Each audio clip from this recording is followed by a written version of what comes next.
आशा की किरण। એટલે કોણ ક્યાં હેત કરે કાંઈ નક્કી નહીં. હેત કરતા કરતા કરતા કરતા કરતા જો ભગવાનમાં હેત થઈ જાય, ભગવાનના ખરેખર સંતમાં હેત થઈ જાય, ભક્તમાં હેત થઈ જાય, બેડો પાર.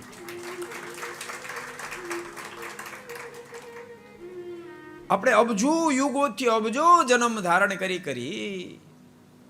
દરેક ફેરી કોઈને કોઈ જગ્યાએ હેત તો કર્યું જ હશે, પણ આ બે સ્થાનમાં આજ સુધી હેત નહીં કર્યું હોય, જેને કારણે આ જન્મ મરણ ચાલુ ને ચાલુ રહે છે. અને આ ફેરી પણ હેત કરવું એ કાંઈ તમે નાની વાત નહીં સમજતા. ભગવાન કે ભગવાનના ખરા સંતમાં હેત કરવું નાની વાત નહીં સમજતા. તો સાવ તમારો ગમતો મરોડી નાખે તેમ છતાં યશ થઈ જાય ત્યારે સમજવું કે હવે હેત ખરું.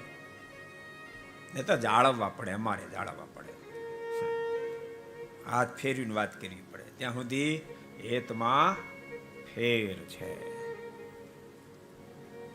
જે આદેશ થાય, જે આજ્ઞા થાય, આજ્ઞા કાંઈ પણ વિચાર કર્યા સિવાય શિરોધાર્ય કરી લે ત્યારે હેત કહેવાય, ત્યારે હેત કહેવાય.